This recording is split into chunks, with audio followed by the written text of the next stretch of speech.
And to talk more about these military issues and issues concerning with the counteroffensive, I am joined by Ivan Stupak, military expert of the Ukrainian Institute for the Future. He joins me now. Mr. Stupak, greetings. Hello, studio. Glad to be with you. So my first question to you would be as follows. The New York Times has reported that Ukraine is preparing to launch a counteroffensive, and it will allegedly be in May. The article states that the Ukrainian armed forces face many challenges and therefore predicts that the dead end remains the most likely outcome of the Ukrainian counteroffensive. Why do you think such assumptions are being published, and why are some world media increasingly mentioning the possible failure of Ukrainian counteroffensive? My personal motto is to under-promise but over-deliver. It's my personal.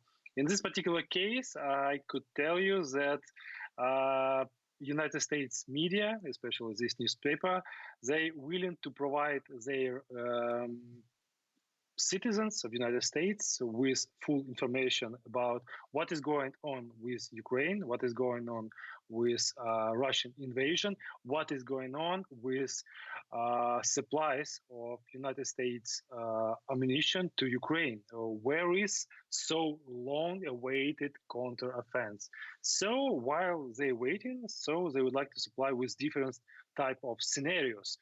Positive, neutral, and negative. But negative is more preferable because it could be discussed a lot. So I have no deep concern about this article. So I would like to ask you to be calm and just wait for Ukrainian counteroffensive.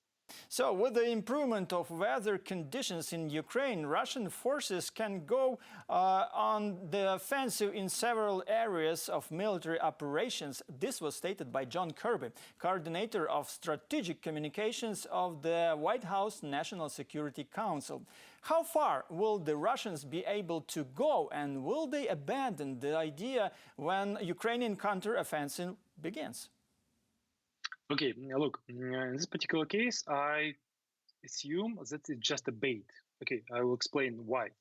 Because at now, present day, Russian occupation forces, they are struggling over city of Bakhmut for about 260 days. Just imagine, 260 days, a city with a population about 70,000 people before invasion. Yeah, but now they are just fighting for not even the whole city, but for not even blocks, just the streets. Just imagine the second army in the world just fighting for the part of streets of Bakhmut.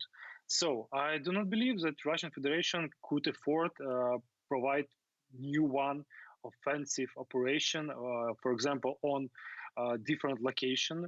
But at present time, they are providing offenses in the city of Bakhmut and the city of Avdiivka. And the third location, it's pretty difficult, and I do not believe that Russian Federation could manage with it. Do they have many, or may they have many such baits, I mean Russians? Yeah, look, it's a type of operations provided by Russian security service. For example, FSB, Federal Security Service of Russia Federation, and Military Directorate of General Staff of Russia Federation. They provide different types of such information operation just to threat Ukrainian people, Ukrainian soldiers, and the Ukrainian civilians. Do they have many of those baits right now? Look, they've got different types of these baits. For example, they put in on a threat table third of offensive operation on unknown location. Then one more bait, it's deploying nuclear weapon into the Belarus and threatening all Western Europe. So next one is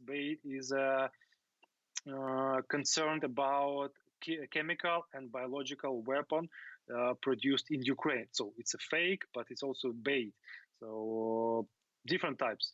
Ukrainian President Volodymyr Zelensky has spoken to Chinese President Xi Jinping by telephone for the first time since Russia's full-scale invasion began. They discussed war and peace. After that, China appointed a diplomat who will be a special representative in Ukraine. How will this speed up the end of the war? It's a good first step, but it's not a quantum leap.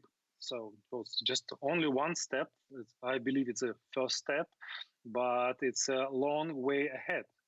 We have to wait. We do not have to estimate a quick or fast peace negotiations between Russia Federation and Ukraine under Chinese control.